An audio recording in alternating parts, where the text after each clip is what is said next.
Hello student, मैं दीक्षा। स्वागत है आपका आपके अपने यूट्यूब चैनल में, जिसमें हम पढ़ रहे हैं मई 2023 के करंट अफेयर को। इस करंट अफेयर श्रृंखला के अंतर्गत यह हमारा तीसरा मेजर टॉपिक है। साथ ही साथ हम चौथे मेजर टॉपिक को भी कंप्लीट करेंगे। यह भारतीय अर्थव्यवस्था का है, जिसमें अभी तक हमने कुछ पूरे पॉइंट इसके कवर अप हो चुके थे। थोड़े से पॉइंट बचे हुए हैं, उनको कवर करेंगे। और उसके साथ ही सामाजिक सुरक्षा से संबंधित मई महीने में क्या समसामयिक घटना रही, उन सब के बारे में विस्तृत में परिचर्चा करते हैं। चलिए तो स्टार्ट करते हैं आज के सब टॉपिक के पहले टॉपिक से, ई अपील योजना से। ई अपील योजना क्या है? ई अपील योजना को केंद्रीय प्रत्यक्ष कर बोर्ड ने ई अपील योजना को 2023 में अधिसूचित किया था, जिसका उद्देश्य क्या था? आयकर आयुक्तों के स्तर पर लंबित अपीलों को कम करना होता है। इस अपील योजना के बारे में, यह अपील योजना पीड़ित कर निर्धारित है। संयुक्त आयुक्त की रैंक से नीचे के कर निर्धारण अधिकारी द्वारा पारित किए उच्च आदेशों के विरुद्ध अपील कर सकती है। कर निर्धारित यह अपील संयुक्त आयुक्त के समक्ष कर सकता है और इस योजना के अंतर्गत किसी भी कार्यवाही के संदर्भ में किसी भी व्यक्ति को व्यक्तिगत रूप से या अधिकृत प्रतिनिधि के माध्यम से उपस्थित होने की आवश्यकता नहीं होती। हालांकि अपीलकर्ता व्यक्तिगत सुनवाई का अनुरोध कर सकता है और इसे वीडियो कॉन्फ्रेंसिंग या वीडियो टेलीफोन के जरिए पूरा किया जाएगा। तो यह ई अपील योजना के संदर्भ में था, जो केंद्रीय प्रत्यक्ष कर बोर्ड ने 2023 में इसे अधिसूचित किया है, जिसका उद्देश्य क्या है? यह आयकर आयुक्तों के स्तर पर लंबित अपीलों को कम करना है। अब आता है अंतर्राज्यीय पारेषण प्रणाली शुल्क के बारे में, inter state transmission system charges के बारे में। केंद्रीय विद्युत मंत्रालय ने अपतटीय पवन ऊर्जा, ग्रीन हाइड्रोजन और अमोनिया परियोजनाओं पर अंतर्राज्यीय पारेषण प्रणाली में शुल्क से 25 वर्षों के लिए छूट देने का निर्णय लिया है। मंत्रालय के प्रमुख निर्णयों पर नजर डालते हैं तो उसके अंतर्गत पहला पॉइंट आता है कि यह 31 दिसंबर 2032 को या उससे पहले चालू की गई अपतटीय पवन ऊर्जा परियोजनाओं को ISTS शुल्क भुगतान से पूरी छूट दी गई है। यह छूट परियोजना चालू होने की तारीख से 25 वर्षों के लिए होगी। हालांकि यह 1 जनवरी 2023 से चालू परियोजनाओं को चरणबद्ध रूप से शुल्क देना होगा। नवीनीकरणीय ऊर्जा, पंप और बैटरी स्टोरेज सिस्टम या इनकी किसी हाइब्रिड प्रणाली का उपयोग करके ग्रीन हाइड्रोजन और ग्रीन अमोनिया उत्पादन करने वाले यूनिट्स को ISTS भुगतान से पूरी छूट दी गई और 31 दिसंबर 2030 तक इससे पहले शुरू की गई परियोजनाएं इस छूट के लिए पात्र होंगी। जो 31 दिसंबर 2030 के बाद परियोजनाओं को चरणबद्ध रूप से ISTS शुल्क देना होगा। और इसके पहले सरकार ने नई जल विद्युत परियोजनाओं के उत्पादित विद्युत के पारेषण पर ISTS शुल्क माफ करने का आदेश दिया हुआ था। ISTS शुल्क माफ करने के इम्पोर्टेंस के बारे में देखते हैं। इसका पहला महत्व आता है कि इससे अपतटीय पवन ऊर्जा पहलों के व्यापक स्तर पर क्रियान्वयन में मदद मिलेगी। दूसरा आता है कि इससे ग्रीन हाउस और ग्रीन हाइड्रोजन और ग्रीन अमोनिया परियोजनाओं के विस्तार को बढ़ावा मिलेगा। और तीसरा आता है कि इससे ऊर्जा भंडारण प्रणाली परियोजनाओं से नवीनीकरण ऊर्जा के इस्तेमाल को प्रोत्साहन मिलेगा। अपतटीय पवन ऊर्जा प्रणालियां जल निकायों में निर्मित पवन चक्कियां और ई पवन चक्कियां आमतौर पर महासागर के महाद्वीपीय शेल्फ में स्थापित की जाती हैं। इनसे पवन ऊर्जा से विद्युत उत्पादन के लिए स्थापित किया जाता है। नवीनीकरणीय ऊर्जा के स्रोत के संदर्भ में इसके उपयोग कर जल से उत्पादित हाइड्रोजन को ग्रीन हाइड्रोजन कहा जाता है। और ग्रीन अमोनिया ग्रीन हाइड्रोजन का ही उपोत्पाद होता है, जिसका उपयोग परिवहन और भंडारण वाहकों के में ऊर्जा के रूप में पोत परिवहन, ईंधन और उर्वरक उत्पादन में किया जाता है। तो इसके संदर्भ में इंपॉर्टेंट पॉइंट है। अब आते हैं दूरसंचार और प्रसारण क्षेत्र में ईज ऑफ डूइंग बिजनेस के मामले में। भारतीय दूरसंचार विनियामक प्राधिकरण ने दूरसंचार और प्रसारण क्षेत्र में ईज ऑफ डूइंग बिजनेस से संबंधित सिफारिशें जारी की हैं। भारत विश्व का दूसरा सबसे बड़ा दूरसंचार बाजार है, जो वर्तमान में 117 करोड़ सब्सक्राइबर्स और 70 करोड़ सक्रिय इंटरनेट उपयोग करता है। ईज ऑफ डूइंग बिजनेस किसी देश के व्यवसाय करने वाले जुड़े विनिमय प्रक्रियाओं की सरलता, दक्षता तथा पारदर्शिता के स्तर को बताता है और ये सभी कारकों के व्यवसायों को शुरू करने, संचालित करने और उनका विस्तार करने की क्षमता को भी प्रभावित करता है। यह किसी व्यवसाय के सभी चरणों को सरल बनाकर मौजूदा विनियमों को सुव्यवस्थित करने पर केंद्रित होता है। और इसके अलावा यह अनावश्यक नियमों या प्रक्रियाओं को समाप्त करके उनके स्थान पर सरल और पारदर्शी नियमों को लागू करता है और इस प्रकार व्यावसायिक परिवेश को निवेश के अनुकूल बनाता है। ट्राई की प्रमुख सिफारिशों पर नजर रखते हैं तो इसके संदर्भ में देखते हैं कि सभी संबंधित मंत्रालयों, विभागों को उपयोगकर्ता के अनुकूल, पारदर्शी और अनुक्रियाशील डिजिटल सिंगल विंडो सिस्टम को अपनाना चाहिए। प्रत्येक मंत्रालय को सभी गतिविधियों की नियमित रूप से समीक्षा करने के लिए एक स्थायी ईज ऑफ डूइंग बिजनेस समिति की स्थापना की जानी चाहिए। प्रसारण और केबल सेवा क्षेत्र को अवसंरचना का दर्जा दिया जाना चाहिए। सरल संचार पोर्टल के लिए एक भाग के रूप में सबमरीन केबल नेटवर्क को बिछाने और उनके संचालन व रखरखाव से संबंधित अनुमति ऑनलाइन दी जानी चाहिए। और ट्राई अधिनियम 1997 के तहत घरेलू और अंतर्राष्ट्रीय ट्रैफिक पदावली को परिभाषित करने की आवश्यकता है। इसे एकीकृत लाइसेंस परिभाषित नहीं किया गया। ट्राई एक संवैधानिक निकाय है या सांविधिक निकाय है। यह कार्य भारत के दूरसंचार सेवाओं को विनियमित करता है। इसे ट्राई अधिनियम 1997 के तहत स्थापित किया गया है, इसके संदर्भ में है। फिर आता है एक स्टेशन एक उत्पाद योजना के संदर्भ में। रेल मंत्रालय ने भारतीय रेलवे पर एक स्टेशन एक उत्पाद योजना शुरू की है, जिसका उद्देश्य वोकल फॉर लोकल के विजन को बढ़ावा देना है। यह वंचित वर्ग के लिए अतिरिक्त आय के अवसर पैदा करने का उद्देश्य है। इस योजना के तहत रेलवे स्टेशनों पर देशज या स्थानीय उत्पादों को प्रदर्शित करने, बेचने और बेहतर विजिबिलिटी के लिए OSOP आउटलेट्स आवंटित किए जाएंगे। राष्ट्रीय डिजाइन संस्थान ने एक रूपता के लिए OSOP स्टॉल्स को डिजाइन किया है और इसके तहत यह विशेष के लिए विशिष्ट है। इनमें जो स्वदेशी जनजातियों द्वारा बनाई गई कलाकृतियां, स्थानीय बुनकरों द्वारा तैयार हथकरघा आदि शामिल है। इसके अंतर्गत ये एक स्टेशन एक उत्पाद योजना के अंतर्गत प्रमुख प्रावधान है। अब आता है त्वरित कॉर्पोरेट निकास प्रसंस्करण केंद्र के बारे में। Centre for processing accelerated corporate exit के बारे में कॉर्पोरेट कार्य मंत्रालय ने CPACE की स्थापना की है। यह कंपनियों को समस्या मुक्त फाइलिंग और समयबद्ध या प्रक्रियाबद्ध तरीके से MCA रजिस्टर में अपना नाम हटाने की सुविधा प्रदान करती है। इसके तहत हितधारकों के लिए अधिक सार्थक डेटा की उपलब्धता सुनिश्चित करेगा। इसके अलावा रजिस्ट्री को त्रुटिहीन रखने के साथ साथ रजिस्ट्री पर अनावश्यक दबाव को कम करने में भी मदद मिलेगी। यह केंद्र मानेसर हरियाणा में भारतीय कॉर्पोरेट कार्य संस्थान में स्थित है। अब आता है हरित सागर नाम से हरित पत्तन दिशा निर्देश 2023 के बारे में। पत्तन पोत परिवहन जलमार्ग मंत्रालय ने हरित सागर नाम से हरित पत्तन दिशा निर्देश 2023 को जारी किया है। हरित सागर दिशा निर्देश 2023 में पत्तन विकास, संचालन और रखरखाव में इकोसिस्टम की कार्यक्षमता को बढ़ाने की परिकल्पना की गई है। साथ ही यह प्रकृति के साथ कार्य करने की अवधारणा को अपनाने और पत्तन इकोसिस्टम के जैविक घटकों पर पड़ने वाले दुष्प्रभाव को कम करने की भी बात कही गई है। इसमें पत्तन के संचालन में स्वच्छ या हरित ऊर्जा के उपयोग को बल दिया जाता है। साथ ही green hydrogen, green ammonia, green methanol या एथेनॉल जैसे हरित ईंधन के भंडारण, कुशल प्रबंधन और बंकरिंग के लिए पत्तन की क्षमता को विकसित करने पर भी जोर दिया जाता है।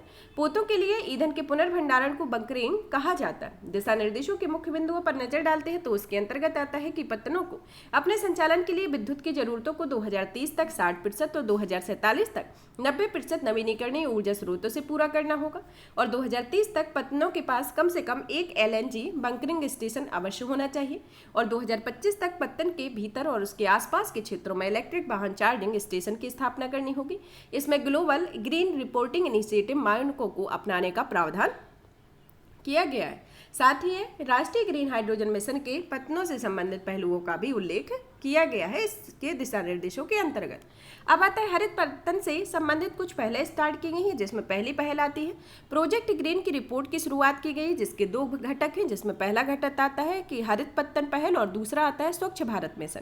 इसी के साथ ही दूसरी पहल होती है national centre of excellence for green port and shipping के बारे में, जिसकी स्थापना की गई है। फिर आता है भारत में IMO ग्रीन वाइज 2050 प्रोजेक्ट के तहत एक पायलट प्रोजेक्ट चलाई जा रही है। हरित पत्तन नीति ड्राफ्ट जारी किया गया है। इसके संदर्भ में यह प्रमुख पहले स्टार्ट की गई। अब आता है इसके दिशा निर्देशों की इंपोर्टेंस के बारे में कि इसका क्या इंपोर्टेंस है। इसमें शून्य कार्बन उत्सर्जन लक्ष्य प्राप्त करने में मदद मिलेगी। इससे पत्तन इकोसिस्टम में जैविक घटकों पर पड़ने वाले दुष्प्रभावों को कम करने में सहायता मिलेगी। ये सतत विकास लक्ष्यों को प्राप्त करने के लिए सहायक होंगे तथा इनसे दिशा निर्देशों के अनुपालन से पत्तनों पर पर्यावरण के अनुकूल गतिविधियों को बढ़ावा मिलेगा। इसके संदर्भ में ये प्रमुख दिशा निर्देश के महत्व है। अब आता है जवाहरलाल नेहरू पोर्ट के बारे में।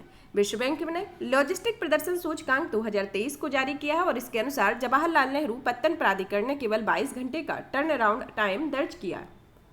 इस कारण भारत इस सूचकांक में पहले शीर्ष स्थान पर वाले देशों में शामिल हो गया। किसी जलपोत को TAT मतलब टर्न अराउंड टाइम उसके द्वारा बंद का है कि एंकरेज का पर रिपोर्ट से लेकर बर्फ से बाहर निकलने की अवधि को बताता है। JNP नवी मुंबई में स्थित है। भारत के प्रमुख बंदरगाहों के कुल कंटेनरीकृत कार्गो वॉल्यूम में इसकी लगभग 50% हिस्सेदारी है। 2022 में JNP 100% लैंड पोर्ट बनाने वाला पहला देश प्रमुख बंदरगाह बन गया है और इनके सभी बर्थ सार्वजनिक निजी भागीदारी मॉडल पर संचालित हो रहे हैं। इसके संदर्भ में प्रमुख इंपोर्टेंट पॉइंट है। अब आते हैं NMEX WTI के बारे में। NYMEX WTI crude oil and प्राकृतिक गैस वायदा अनुबंध के बारे में। नेशनल स्टॉक एक्सचेंज ने रुपये में मूल्यवर्धित MYMEX WTI क्रूड ऑयल और प्राकृतिक गैस वायदा अनुबंध शुरू किया है। NSE ने इसे अपने कमोडिटी डेरिवेटिव सेगमेंट में आरंभ किया है।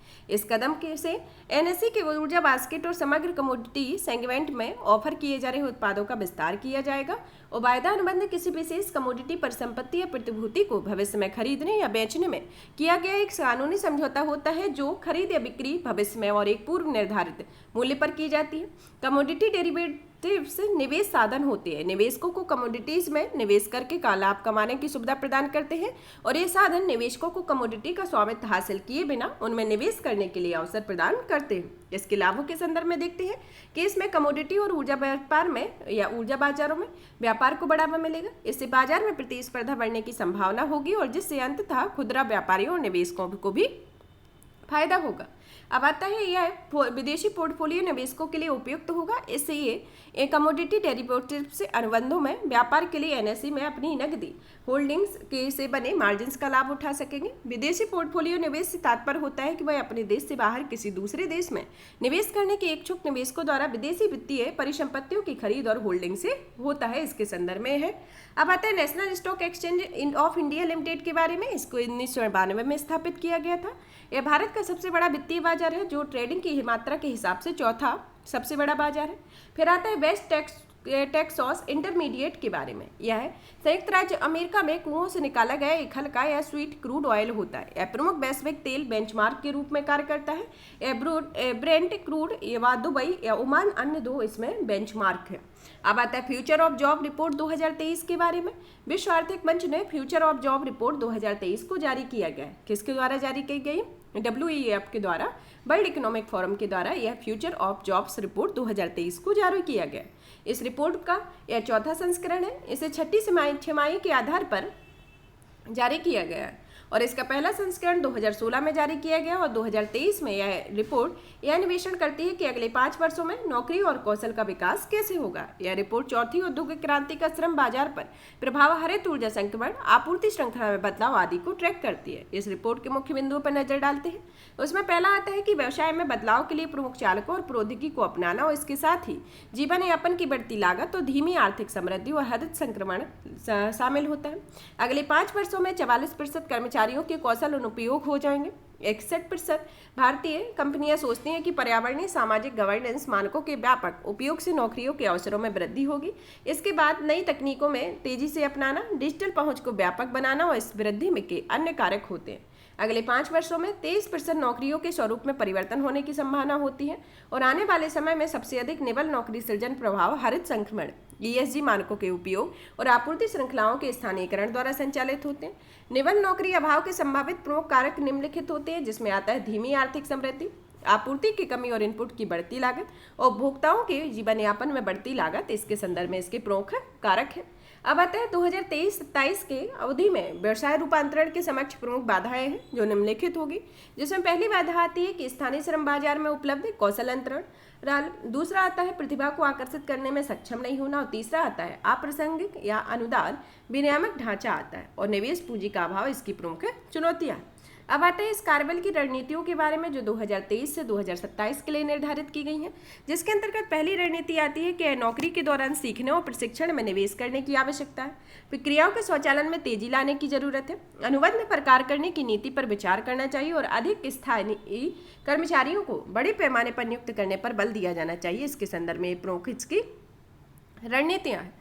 अब देखते हैं कि 2023 के शीर्ष 10 कौशल के बारे में, कि यह है जो वर्ल्ड इकोनॉमिक फोरम के द्वारा जारी किए गए, जिसमें पहला आता है विश्लेषणात्मक सोच का होना, रचनात्मक सोच का होना, प्रत्यास्था, लचीलापन और चपलता का होना, प्रेरणा और आत्म जागरूकता होना, जिज्ञासा और आजीवन सीखना, तकनीकी साक्षरता का होना, निर्भरता और विस्तार पर ध्यान देना, सहानुभूति पूर्वक और सक्रिय होकर सुनना, नेतृत्व और सामाजिक प्रभाव का होना, गुणवत्ता नियंत्रण होना इसके प्रमुख 10 कौशल यहाँ पर यह इकोनॉमी से संदर्भित टॉपिक फिनिश होता है। अब आज का हम नेक्स्ट टॉपिक स्टार्ट करते हैं, सामाजिक सुरक्षा से संबंधित कि सुरक्षा के संदर्भ में मई महीने में क्या क्या गतिविधियां हुई, उन सब के बारे में विस्तृत में पढ़ते हैं।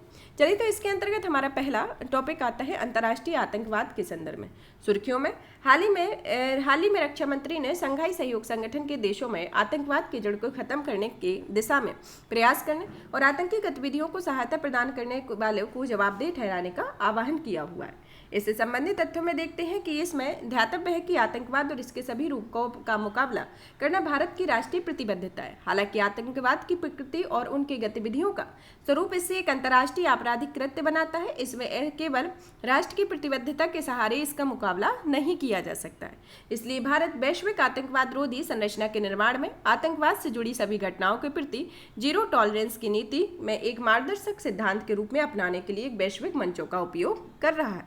अब देखते हैं आतंकवाद के प्रभाव के संदर्भ में कि इसमें आता है कि पहला प्रभाव होता है कि किसी भी आतंकवादी घटना के घटने से जीवन और संपत्ति की हानि होती है। दूसरा आता है कि आतंकवाद के कारण फैले डर से जनता के बीच सामान्य वाद विवाद के मुद्दे पीछे छूट जाते हैं और राजनीतिक चरमपंथियों को मजबूती मिलती है और कई बार समाजों के ध्रुवीकरण की संभावना भी बढ़ जाती है। इसके साथ ही तीसरा कारण आता है कि इसके कारण आतंकवाद रोधी उपायों पर सरकारी व्यय में वृद्धि होती है, जबकि सरकार के पास संसाधन सीमित है। फिर इसका नेक्स्ट पॉइंट आता है कि अवास्तविक या कथित खतरे के कारण व्यवसाय को भी नुकसान होता है। इसके संदर्भ में इसके प्रमुख प्रभाव होते हैं। अब जानते हैं कि आतंकवाद के बारे में। आतंकवाद वांछित लक्ष्यों को प्राप्त करने के लिए बल का प्रयोग करने वाले तथा एक गैरकानूनी तरीका होता है। यह मानव जीवन के लगभग सभी क्षेत्रों जो सामाजिक, आर्थिक और राजनीतिक को प्रभावित करता है और व्यापक अर्थों में आतंकवाद स्वतंत्रता का विरोधी होता है और यह स्वतंत्रता को दबाने का भी प्रयास करता है। आतंकवाद की उत्पत्ति के प्रमुख कारकों के संदर्भ में देखते हैं। पहला कारक आता है वैचारिक कारक। वैचारिक कारक के अंतर्गत अक्सर धार्मिक या राजनीतिक मान्यताओं से प्रेरित उग्रपंथी विचारधाराएं व्यक्ति को आतंकवादी गतिविधियों में शामिल होने के लिए उकसा सकती हैं, जिसमें 3 अतिवादी विचारधाराएं शामिल हैं। पहली आती है वामपंथी साम्यवाद, दूसरी आती है दक्षिणपंथी पूंजीवाद और तीसरी आती है धार्मिक विचारधाराएं। इसी के साथ ही इसका दूसरा कारक है निर्जातीय राष्ट्रवाद या अलगाववाद के संदर्भ में। आत्मनिर्णय या स्वाधीनता से संबंधित निर्जातीय राष्ट्रवाद आदि आकांक्षाएं अक्सर आतंकवाद की उत्पत्ति का कारण बन सकती हैं। किसी विशेष निर्जातीय राष्ट्रीय समूह की स्वतंत्रता या स्वायत्तता की मांग करने वाली अलगाववादी आंदोलन रणनीतिक रूप से अपने लक्ष्यों को प्राप्त करने के लिए हिंसा का सहारा ले सकते हैं। वैश्वीकरण का इसका नेक्स्ट कारक है। वैश्वीकरण ने आवागमन और संचार प्रणालियों द्वारा आतंकवाद को बढ़ावा दिया है। साथ ही वैश्विक जनता आधुनिकीकरण द्वारा लाई गई सामाजिक परिवर्तनों ने भी इसे और भी प्रोत्साहित किया है। विश्व में बढ़ती भीड़ व सामूहिक एकत्रीकरण ने आतंकवाद के लक्ष्यों को आसान और व्यापक बना दिया है। विदेशी नीति के रूप में आतंकवाद के संदर्भ में इसमें देखते हैं कि शत्रु देशों द्वारा आतंकवाद को युद्ध के विकल्प के रूप में उपयोग किए जा रहे हैं तथा गौरतलब है कि आधुनिक युद्ध की अति विनाशकारी प्रकृति और अप्रत्याशित परिणाम के कारण इसे वहन करना मुश्किल हो गया है। गौरतलब है कि Taliban, al Qaeda, Osama bin Laden संबंधों में पाकिस्तान को फायदा हुआ है। उदाहरण के लिए लादेन ने आतंकवादियों को प्रशिक्षित करने हेतु शिविर स्थापित किए थे। इन शिविरों में आतंकवादियों ने प्रशिक्षण प्राप्त किया जो कश्मीर के लिए भारत के खिलाफ पाकिस्तान का साथ देते हैं।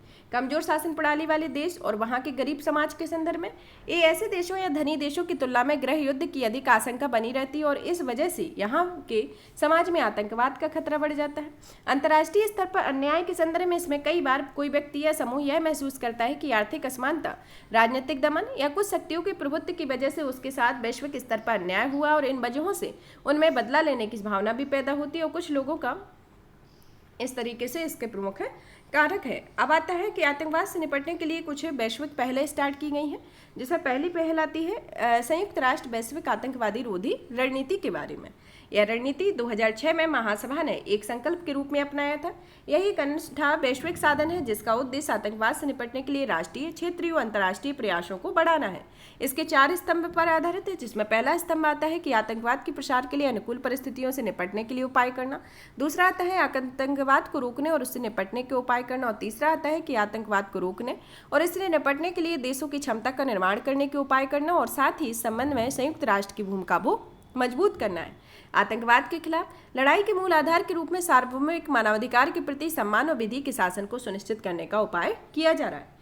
अब इसका दूसरी वैश्विक पहल है कि संयुक्त राष्ट्र सुरक्षा परिषद की आतंकवाद रोधी समिति के बारे में।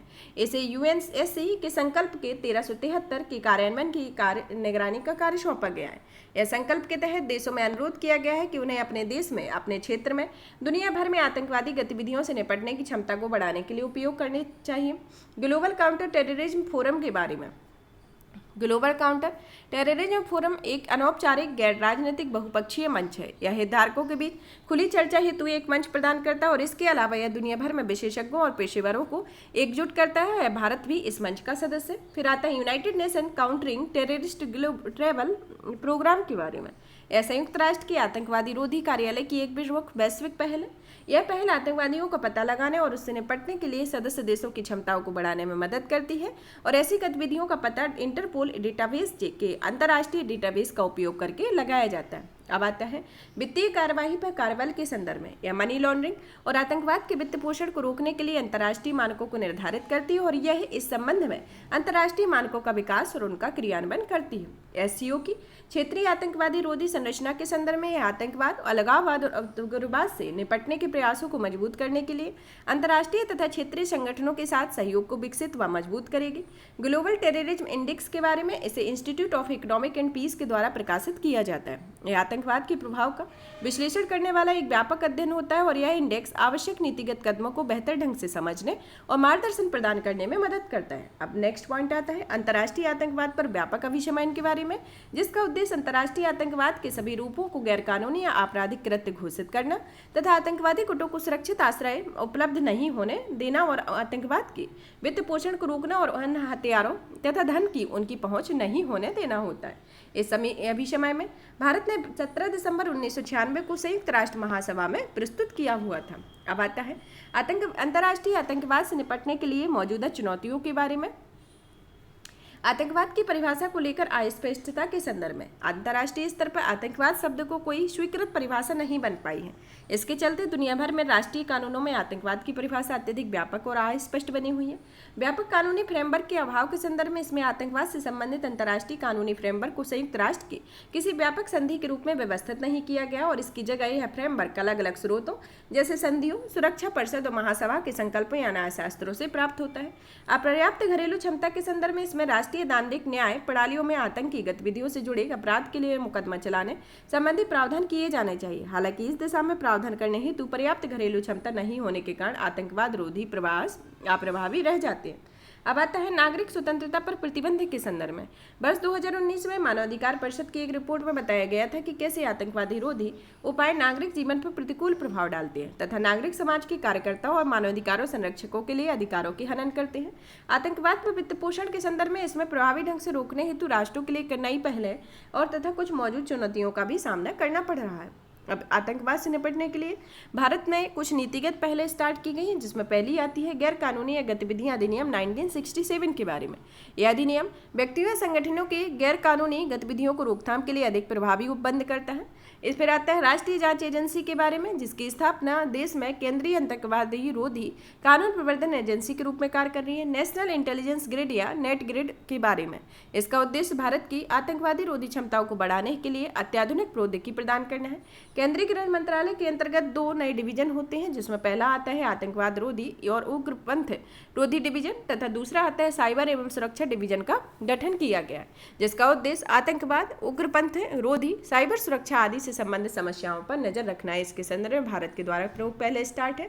अब आते हैं इसके आगे की राय में देखते हैं कि इसको क्या क्या है कि आतंकवाद को रोकना और उससे निपटने की दिशा में इसकी क्षमता बढ़ाना।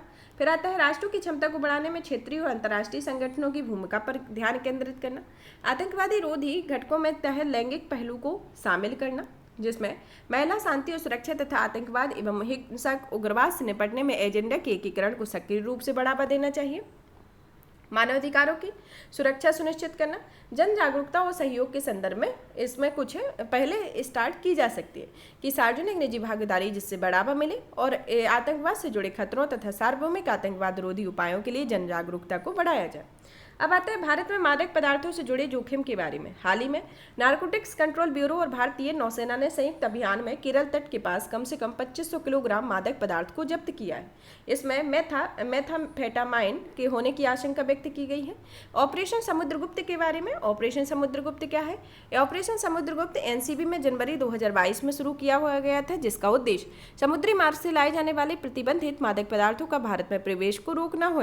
यह ऑपरेशन केंद्र सरकार की एक योजना का हिस्सा है जिसमें 2047 तक भारत को नशा मुक्त बनाने का लक्ष्य निर्धारित किया गया।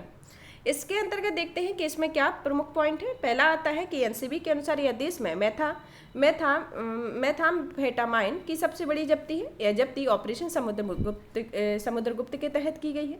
भारत में मादक पदार्थों के जोखिम के लिए उत्तरदायी कारण के संदर्भ में देखते हैं। पहला आता है भारत की भौगोलिक स्थिति। भारत की भौगोलिक स्थिति के संदर्भ में परंपरागत रूप से भारत गोल्डन क्रीसेंट या गोल्डन ट्रायंगल के बीच स्थित है। ये गोल्डन क्रीसेंट है जिसके अंतर्गत ईरान, अफगानिस्तान और पाकिस्तान आते हैं। गोल्डन ट्रायंगल जिसके अंतर्गत आता है म्यांमार, वियतनाम, लाओस और थाईलैंड आता है के बीच स्थित है। यह उल्लेखनीय है कि वैश्विक स्तर पर मादक पदार्थों की लगभग 90% मांग इन दोनों क्षेत्रों से पूरी की जाती है। फिर दूसरा उत्तरदायी कारण आता है समुद्री मार्गों के उपयोग के संदर्भ में। भारत में तस्करी किए गए जाने वाले कुल मादक पदार्थों का लगभग 70% हिस्सा समुद्री मार्गों से आता है। यह कानून प्रवर्तन एजेंसियों के लिए एक बड़ी चुनौती है। फिर नेक्स्ट पॉइंट आता है कुरियर और डाक सेवाओं के दुरुपयोग के संदर्भ में। हाल के वर्षों में मादक पदार्थों की तस्करी के लिए कुरियर और डाक सेवाओं का इस्तेमाल काफी बढ़ गया है। इसमें 2019 की तुलना में 2020 में 300% और 2021 में 200% की बढ़ोतरी देखी गई है। नार्को ट्रायंगल एंगल के बारे में। पाकिस्तान में आतंकी संगठन की वहां की खुफिया एजेंसी के आईएसआई के साथ मिलकर समुद्र या स्थल के जरिए सक्रिय रूप से मादक पदार्थों की तस्करी को बढ़ावा दे रही है। अब मादक पदार्थों की तस्करी, अवैध हथियारों को लेन देन के लिए ऐसे संगठित गिरोहों की मदद ली जा रही है जो अपने स्थानीय क्षेत्रों में जबरन वसूली की गतिविधियों को अंजाम देते हैं। अव्यवस्थित या खुली सीमाओं के संदर्भ में इसमें भारत में हीरोइन की अधिकतर तस्करी भारत पाकिस्तान सीमा के जरिए होती है। इसके अलावा भारत नेपाल सीमा से होकर भारी मात्रा में गांजे की तस्करी की जाती है। प्रौद्योगिकी के दुरुपयोग के संदर्भ में इसमें पंजाब की सीमा पार ड्रग्स और हथियार की आपूर्ति के लिए ड्रोन का इस्तेमाल एक नया तरीका है। मादक पदार्थों की तस्करी के लिए डार्कनेट का इस्तेमाल किया जा रहा है। डार्कनेट बाजार अपनी गोपनीयता और कम जोखिम के कारण मादक पदार्थों के पारंपरिक बाजारों की जगह ले रही है। क्रिप्टो करेंसी भुगतान और कुरियर सेवाओं की मदद से की जाने वाली डोर स्टेप डिलीवरी ने डार्कनेट पर मादक पदार्थों के लेन देन को बढ़ावा दिया गया। अब आता है विषम आर्थिक कारकों के कारण मांग में वृद्धि के संदर्भ में। एक तरफ बेरोजगारी है तो दूसरी तरफ धन तक आसान तक पहुंच के कारण उत्तर पश्चिमी राज्यों में मादक पदार्थों के सेवन व लत में भारी वृद्धि हुई है। जांच एजेंसियों द्वारा सामना की जाने वाली चुनौतियों के संदर्भ में इसमें केंद्रीय राज्य एजेंसियों के बीच खुफिया जानकारी साझा करने वाले तंत्र की कमी, मादक पदार्थों के वितरकों को पकड़ने और अधिक ध्यान देना आदि इसके अंतर्गत शामिल है। मादक पदार्थों के जोखिम से निपटने के लिए कुछ कदम उठाए गए जिसके अंतर्गत पहला आता है केंद्रीय गृह मंत्रालय ने इन्हें मादक पदार्थों को अंकुश लगाने के लिए एक त्रिस्तरीय रणनीति को अपनाया। इस रणनीति में निम्नलिखित बिंदु शामिल है। पहला आता है संस्थागत ढांचे को मजबूत करना। दूसरा आता है मादक पदार्थों पर नियंत्रण हेतु उत्तरदायी सभी एजेंसियों सशक्तिकरण करना और उनके बीच समन्वय को बढ़ावा देना है। और जन जागरूकता अभियान की शुरुआत इसके अंतर्गत की गई है। अब देखते हैं narcotics drug and psychotropic substance act के बारे में। सबसे पहले तो नारकोटिक्स कंट्रोल ब्यूरो के बारे में देखते हैं कि यह किस मंत्रालय के अंतर्गत आता है। यह गृह मंत्रालय के अंतर्गत आता है जिसकी उत्पत्ति 1986 के narcotics drugs and psychotropic substance act 1985 के तहत की गई थी। इसमें सौंपे गए कार्यों में आता है कि यह NDPSC मतलब narcotics drugs and psychotropic substance अधिनियम, सीमा शुल्क अधिनियम, औषधि एवं प्रसाधन सामग्री अधिनियम आदि के तहत अलग अलग कार्यालयों द्वारा की जाने वाली कार्रवाई का समन्वय करता होता है। अलग अलग अंतर्राष्ट्रीय कन्वेंशन के तहत मादक पदार्थों के अवैध व्यापार के खिलाफ कार्यवाही के लिए सरकार पर जो दायित्व है उन्हें पूरा करना है। मादक पदार्थों और ड्रग्स के अवैध व्यापार को रोकने और उन पर नियंत्रण के लिए सार्वभौमिक कार्यवाही हेतु विदेशों से संबंधित प्राधिकरण को सहायता प्रदान करना है। मादक पदार्थों के दुरुपयोग से जुड़े मामले के संबंध में अन्य संबद्ध मंत्रालयों, विभागों और संगठनों द्वारा की जाने वाली कार्यवाहियों का समन्वय करना। इसके अंतर्गत प्रमुख शक्तियों में आता है कि सिविल सेवा प्रक्रिया 1908 के अधीन मुकदमा चलाने के लिए सिविल न्यायालय की सभी शक्तियां प्राप्त हैं। इसके संदर्भ में इसकी प्रमुख शक्तियां। अब देखते हैं narcotics drugs and psychotropics substance act 1985 के बारे में। यह एक्ट नारकोटिक्स ड्रग साइकोट्रोपिक्स पदार्थों के उपयोग को विनियमित करने वाला प्रमुख कानून है। यह नारकोटिक्स ड्रग्स और साइकोट्रोपिक्स पदार्थों में के गैर कानूनी व्यापार से संबंधित अपराधों को दंडित करने के लिए एक कठोर फ्रेमवर्क प्रदान करता है। इस कानून से संबंधित अपराधों के लिए कारावास की सजा और संपत्ति की जब्ती संबंधी प्रावधान किए गए। अधिनियम की धारा 27(1) के तहत यह धारा गैर कानूनी तस्करी के वित्त पोषण और अपराधियों को शरण देने के अपराध में सजा का प्रावधान करती है। संयुक्त समन्वय के संदर्भ में इसमें गृह मंत्रालय, केंद्रीय गृह मंत्रालय नार्को समन्वय केंद्र स्थापित किया हुआ अलग अलग कानून प्रबंधन एजेंसियों के बीच प्रभावी समन्वय स्थापित करती है। अब आता है राष्ट्रीय सुरक्षा परिषद सचिवालय के तहत बहु एजेंसी समुद्री सुरक्षा समूह का एक गठन किया गया है और यह समूह समुद्री मार्ग से होने वाले मादक पदार्थों की तस्करी की निगरानी करता है, इसके संदर्भ में है। फिर आता है कि यह अन्य देशों के साथ सहयोग के संदर्भ में भारतीय तटरक्षक बलों, श्रीलंका, मालदीव, बांग्लादेश की सुरक्षा एजेंसियों के साथ साथ उनके तटरक्षक बलों के साथ बेहतर समन्वय स्थापित करता है। एनसीबी की क्षमता को बढ़ाने के संदर्भ में इसमें एनसीबी के पहले दिल्ली, मुंबई, कोलकाता में केवल 3 क्षेत्रीय कार्यालय थे। हालांकि भारत में समुद्री मार्गों में मादक पदार्थों की तस्करी को रोकने के लिए अब चेन्नई व अमृतसर में भी नए क्षेत्रीय कार्यालय स्थापित किए गए। फिर आता है निदान पोर्टल आरंभ किया गया है। इससे देश में मादक पदार्थ रोधी कानूनों को लागू करने वाली अलग अलग केंद्रीय और राज्य अभियोजन एजेंसियों के उपयोग के लिए लॉन्च किया गया है। यह गिरफ्तार नार्को अपराधियों का रिकॉर्ड रखने वाले अपनी तरह का पहला डेटाबेस पोर्टल है। अब आता है मादक पदार्थों के जोखिम से निपटने के लिए कुछ पहले स्टार्ट की गई, जिसमें पहली आती है मादक पदार्थों की मांग में कमी लाने हेतु राष्ट्रीय कार्य योजना, जो 2018 से 2025 तक के लिए स्टार्ट हुई, जिसका उद्देश्य बहुआयामी रणनीति बनाकर मादक पदार्थों को दुरुपयोग के दुष्परिणामों को कम करना है। अब आता है दूसरा नशा मुक्त भारत अभियान के बारे में। इस अभियान को 2020 में 272 चिन्हित जिलों में शुरू किया गया था। यह मादक पदार्थों के जोखिम को दूर करने वाला एक त्रिआयामी रणनीति है और इसके तहत मादक पदार्थों को 3 तरफा अंकुश लगाने के प्रयास को बढ़ावा दिया जाता है। इसमें निम्नलिखित बिंदु शामिल है। पहला आता है कि मादक पदार्थों की आपूर्ति पर एनसीबी का अंकुश लगाना। दूसरा आता है सामाजिक न्याय या अधिकारिता विभाग द्वारा आउटरीच या जागरूकता अभियान चलाना और मांग में कमी करने का प्रयास करना। फिर नेक्स्ट पॉइंट आता है कि इससे स्वास्थ्य विभाग की मदद में उपचार उपलब्ध कराना इसके प्रमुख पॉइंट है। अब आता है मैप ड्रग्स के बारे में। यह एक मोबाइल ऐप वेब पोर्टल है। इसमें देश के मादक पदार्थों के गैर कानूनी उत्पाद की पहचान करने और नष्ट करने में मदद करने हेतु विकसित किया गया। मादक पदार्थों या नशीली दवाओं के जोखिम से निपटने के लिए भारत ने निम्नलिखित संयुक्त राष्ट्र संधियों या अभिसमयों पर हस्ताक्षर किए हैं, जिसके अंतर्गत पहला आता है नारकोटिक्स ड्रग्स पर संयुक्त राष्ट्र एकल अभिसमय 1961, दूसरा आता है साइकोट्रोपिक्स पदार्थों पर अभिसमय 1971 और तीसरा आता है नारकोटिक्स ड्रग्स और साइकोट्रोपिक्स पदार्थों की तस्करी के खिलाफ 1988। इसके अंतर्गत प्रमुख संधियों या अभिसमयों पर हस्ताक्षर किए गए हैं। आगे की राह में देखते हैं कि इसके अंतर्गत आता है कि खुफिया जानकारी साझा करना, तकनीकी क्षमताओं को बढ़ाना, आपूर्ति के स्रोत पर ध्यान केंद्रित करना, नागरिकों में जागरूकता पैदा करना और सजा में वृद्धि करना, जिसमें एनडीपीएस और अन्य कानूनों के तहत दंड का प्रावधान बरामद प्रतिबंधित पदार्थों की मात्रा के अनुरूप होना चाहिए। इससे संबंधित जानकारियों में देखते हैं। पहला आता है कि साइकेडेलिक पदार्थ के बारे में। साइकेडेलिक पदार्थ क्या है? साइकेडेलिक पदार्थ साइको एक्टिव पदार्थों का एक ऐसा वर्ग होता है जो हर धारणा, मनोदशा और संज्ञानात्मक प्रक्रियाओं के परिवर्तन लाता है। इसे हेलुसिनोजन या मति भ्रामक दवा के रूप में भी जाना जाता है। यह साइकेडेलिक व्यक्ति की सभी इंद्रियों को प्रभावित करता है। यह व्यक्ति को सोचने व समझने के तरीके और उनकी भावनाओं में भी बदलाव करता है। यह किसी व्यक्ति के मतिभ्रम भी उत्पन्न कर सकता है, अर्थात ऐसी चीजें देखना या सुनना जो मौजूद नहीं है वह या विकृत रूप में है। साइकेडेलिक्स ना तो जहरीला पदार्थ है, ना ही इसमें लत की लत होती है। इसके कई प्रकार होते हैं। इसमें कुछ प्राकृतिक रूप से जैसे पेड़ों, बेलों, बीज, कवक और पत्तियों से प्राप्त किए जाते हैं।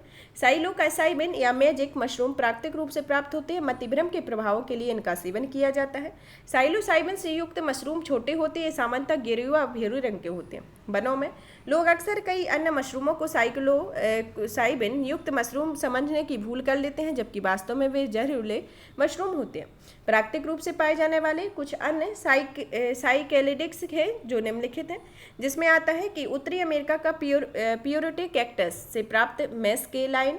दूसरा आता है NN डाई मिथाई ट्रिप्टोमाइसिन या दक्षिण अफ्रीका के धार्मिक अनुष्ठान ayahuasca का एक प्रमुख घटक है। शोधकर्ताओं ने सिंथेटिक साइकेडेलिक का निर्माण किया हुआ है और भारत में narcotics drugs and psychotropic substance act 1985 psychedelic पदार्थों के उपयोग पर प्रतिबंध लगाता है, जिसमें केटामाइन साइकेडेलिक गुणों में युक्त डेसोसिएटिव एंथेसिक इसका उपयोग सख्त चिकित्सीय निगरानी में एनेस्थीसिया के लिए तथा उपचार प्रतिरोध अवसाद के इलाज के लिए किया जाता है। इसके संदर्भ में अब आता है थर्मोबैरिक बम के बारे में। थर्मोबैरिक बम क्या है?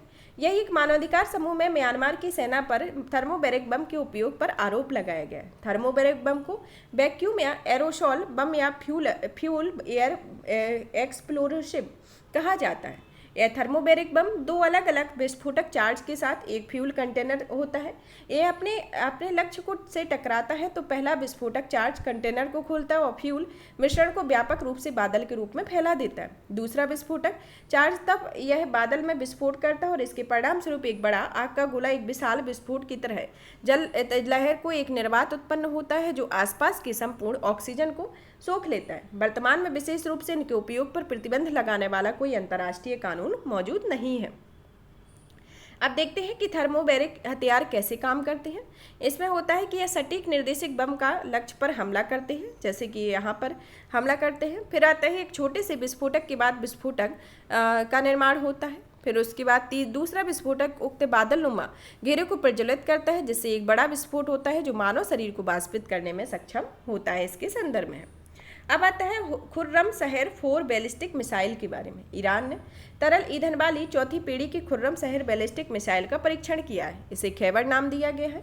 इस मिसाइल का खुर्रम शहर नामक एक ईरानी शहर के नाम पर रखा गया है। यहाँ 1980 के दशक से ईरान इराक युद्ध के दौरान भीषण लड़ाई हुई थी। खैबर में जो कि एक यहूदी किला था और जो 7वीं शताब्दी में मुसलमानों द्वारा जीत लिया गया था। खुर्रम शहर 4 मिसाइल की मारक क्षमता 2000 किलोमीटर ही है, 1500 किलोग्राम तक वॉरहेड तक ले जाने में सक्षम है। इससे उत्तर कोरिया की मुशुदन बैलिस्टिक मिसाइल के मॉडल को तैयार किया गया है। बैलिस्टिक मिसाइल किसी लक्ष्य को साधने के लिए परमाणु या पारंपरिक वॉरहेड छोड़ने हेतु प्रक्षेप्य गति का उपयोग करती है। शुरुआती चरण में एक रॉकेट द्वारा संचालित होती है। इसके संदर्भ में प्रमुख पॉइंट है। अब आता है भारतीय नौसेना नौकायन पोत तारणी के बारे में। INS तारणी महासागर पार अंतर महाद्वीपीय यात्रा पूरी करने के लिए भारत लौट आई है। 188 दिन की इस समुद्री यात्रा के दौरान यह गोवा से केपटाउन होते हुए रियो डी जेनेरियो गई और वापस आई। वर्तमान नौकायन अभियान एक महिला को अकेले पोत द्वारा वैश्विक परिभ्रमण करने में सक्षम बनाने के लिए नौसेना की अगली बड़ी परियोजना का हिस्सा है। INSV तारणी को 2017 में नाविका सागर परिक्रमा अभियान के लिए जाना जाता है। पूरी तरह से महिला चालक दल द्वारा विश्व का पहला भारतीय सागर परिक्रमा अभियान था। अब आता है सुर्खियों में रहे प्रमुख सैन्य अभ्यास के बारे में, जिसके अंतर्गत पहला अभ्यास आता है समुद्र शक्ति 2023 के बारे में। यह भारत और इंडोनेशिया के मध्य द्विपक्षीय सैन्य अभ्यास है। और अभ्यास जल राहत के बारे में, यह एक बाढ़ राहत अभ्यास है। इसका आयोजन भारतीय सेना, सशस्त्र सीमा बल, राष्ट्रीय और राज्य आपदा मोचन बल, जिला आपदा प्रबंधन प्राधिकरण तथा पुलिस बल के प्रतिनिधियों ने संयुक्त रूप से स्टार्ट किया है। यह अभ्यास असम में मानस नदी पर स्थित हगरामा पुल पर किया गया है। अब आता है सुदर्शन शक्ति 2023 के बारे में। इस सैन्य अभ्यास को से राजस्थान और पंजाब में पश्चिमी सीमा पर भारतीय सेना की सप्तम शक्ति कमान द्वारा संचालित किया गया है। समुद्री सैन्य अभ्यास अल मोहिद अल हिंदी 23 के बारे में। यह भारतीय नौसेना और रॉयल सऊदी नेवल फोर्स के बीच आयोजित एक द्विपक्षीय अभ्यास है। आसियान भारत समुद्री अभ्यास के बारे में। हाल ही में पहले आसियान भारत समुद्री अभ्यास का आयोजन किया गया था। इसका स्थान अभ्यास का बंदरगाह चरण चांगी नौसेना बेस जो सिंगापुर नौसेना पर नौसेना बेस में आयोजित किया गया था। इसका समुद्री चरण दक्षिणी चीन सागर में आयोजित किया गया था। इसमें भारत की ओर से निम्नलिखित में भाग लिया। पहला आता है INS दिल्ली के द्वारा। यह भारत का पहला स्वदेश निर्मित निर्देशित मिसाइल विध्वंसक है। दूसरा आता है INS सतपुड़ा। यह स्वदेश निर्मित एक निर्देशित मिसाइल स्टील्थ फ्रिगेंट है। फिर आता है P-8I। यह समुद्री गश्ती विमान है। इस विमान में भारत आसियान समुद्री अभ्यास में इसका भाग लिया गया है। इसका उद्देश्य क्या है? इसका उद्देश्य समुद्री सहयोग को बढ़ावा देना होता है। यह आसियान देशों में नौसेना और भारतीय नौसेना के बीच विश्वास, मित्रता और आत्मविश्वास को बढ़ावा देता है। यहाँ पर सामाजिक सुरक्षा से रिलेटेड टॉपिक फिनिश होता है। और भी इसी तरीके के वीडियो को देखने के लिए चैनल को लाइक करें, सब्सक्राइब करें। धन्यवाद।